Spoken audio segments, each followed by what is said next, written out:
President Muhammadu Buhari's spokesperson, Femi Adesina, has disclosed that the mole in the presidency who leaked a draft copy of the president's speech on Monday, April 27, 2020, has been apprehended. Post had written about the leak.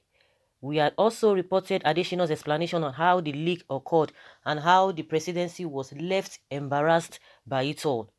In an article which he titled Enemy of the State, Adesina detailed how the culprit was apprehended. You have possibly watched the 1998 action thriller film with the above title, starring with Smith. It was the box office hit story about a group of people plotting to kill an American congressman, and the tape of the plot was discovered. He began. Well, an enemy of the state struck in Nigeria on Monday, but this time it was no fiction. It was real life act of sabotage from somebody who does not wish his own country well at all, and who derived a sinister kind of pleasure from undermining the system. President Muhammadu Buhari was to broadcast to the country by 8 p.m. to give an update on the battle against COVID-19 and what becomes of the lockdown that had lasted 4 weeks, particularly in the Federal Capital Territory, Lagos and Ogun State. Kano was also a point of heavy interest with the strange death ravaging the state. Was it COVID-19 or not? As the country waited for the president with great expectations, a purported copy of the broadcast began to circulate on social media from about 4 p.m. Who done it? I took a look at the circulating documents, and within 1 minute I knew that it was a rogue copy. What immediately gave it away was the paragraphing. It was completely different from the one I had been part of producing and which had been recorded for broadcast for the president. Guys, can you hear that? And which had been recorded for broadcast by the president. Another telltale to the dubiousness of the document was the date it gave.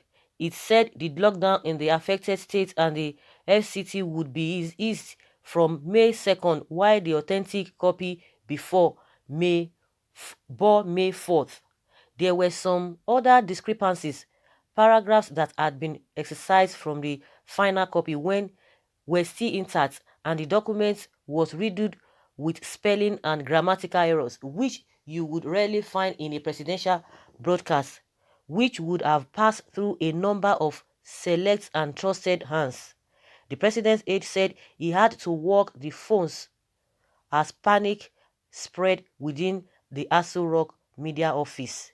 I made a few calls to those of us involved with the script right from origination, which was from outside the presidency, to final editing, which I did, and the conclusion was easy to reach. Somebody had spirited out the original draft, which had gone through many stages of fine-tuning in terms of content and language, and thinking that it was a world exclusive in terms of article and underhand action.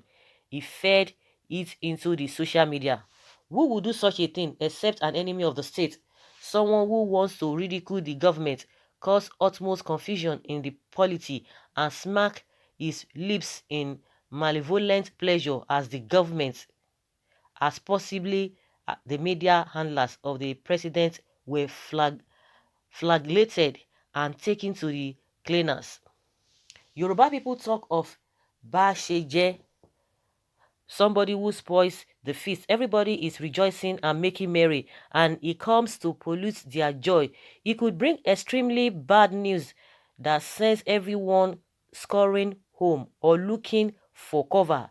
He could even urinate in the big pot of soup in the full glare of the merrymakers, or he could pour sand in the big pot of rice on the fire. Basheje, okay, spoiler of the feast, can strike in many ways. That was same thing the enemy of the state did. Igbo people speak of the proverbial lizard that ruined his own mother's funeral. That was what the hidden hostile hand did. But he forgot that in these days of technology, almost everything leaves a trail.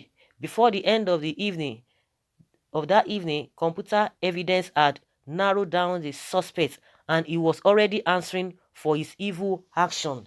If that person had got the final authentic copy, that is the same way he would have leaked it.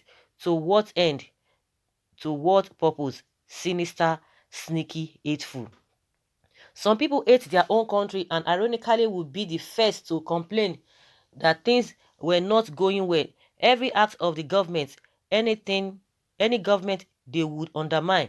If they can stick a knife into the soft underbelly of government in any way, they do it with relish and would be the first to grumble that things were not going right. Enemies of the state. If the person that leaked the unedited draft of the broadcast had access to more sensitive national documents, he would do the same thing. If the cuttings on information that could send Nigeria to the enemy, he would gladly do it. Thou art in the midst of foes, watch and pray. I am surprised that a large number of people, including newspaper houses, fell for the gambit. They took their information from the wrong source and ended up publishing falsehood. That was the enemy of the state wanted. Okay, caused maximum confusion and it succeeded to some extent. The social media is being used for every purpose, good and bad. It is the bastion of fake news, hate news, concussions and all sorts of conjurations. Will the users and consumers be more discerning? It is said that the person that stole a keg of palm oil from the rafter is not the only thief. The person that collected the keg from him is also a rogue. Those who began to share an obvious leak, rebroadcasting it, are also not guiltless. Be quick to hear and slow to speak.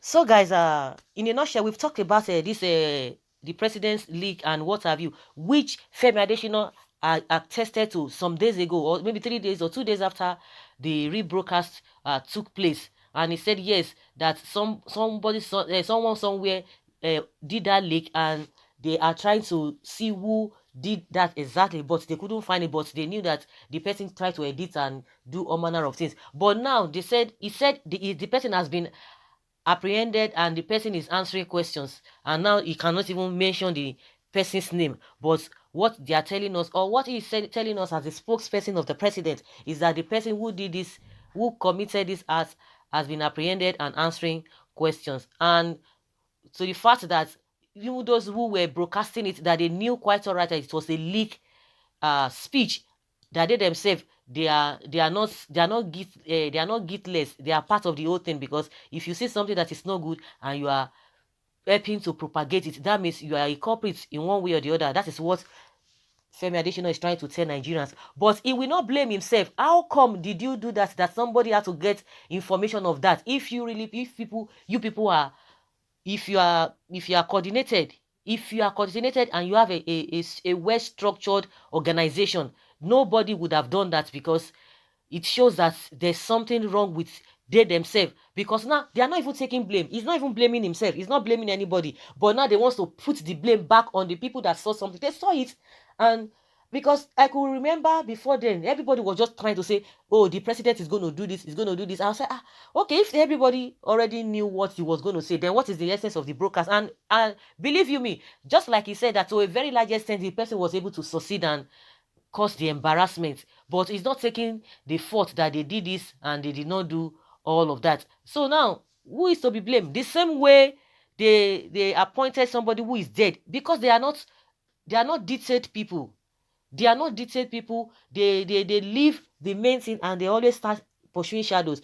The who is to be blamed now, because even they are even blaming that the constituency or the region or the state that the dead man came from, that they ought to have told them, informed them that the person was dead, and they would have removed the name. That is the blame game they are still bringing up.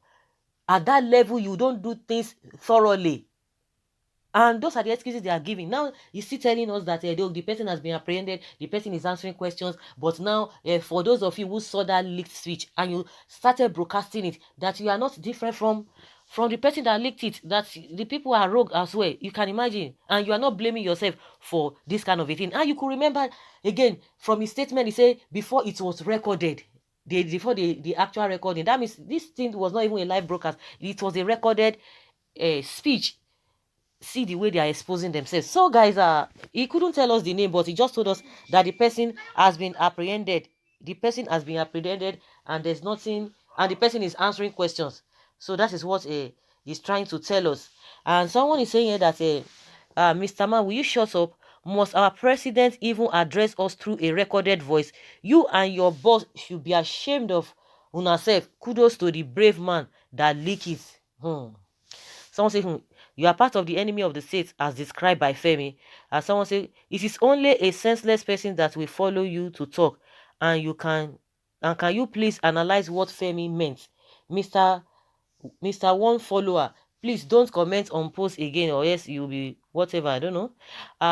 Woman try to be civil and cautious. Why tell a dignity shut up? What example are you showing Nigerians? Must you insult people to put your views? And someone says here that why is it difficult to mention the name of the mole? You shouldn't have reported this at all. Secondly, why should it be recorded before reading? Definitely, we are just not seeing a puppet in Aso Rock. Nnamdi Kanu may be correct. That's what somebody says here. Someone say, God bless you. Mark my words, Nigeria will soon regret every insult they level against Nnamdi Kanu. But the truth must prevail. I pray that you will see Nnamdi Kanu face to face. You will not believe a brave man can be found in Africa. But God used him as an example. Someone said, really, I'm not surprised.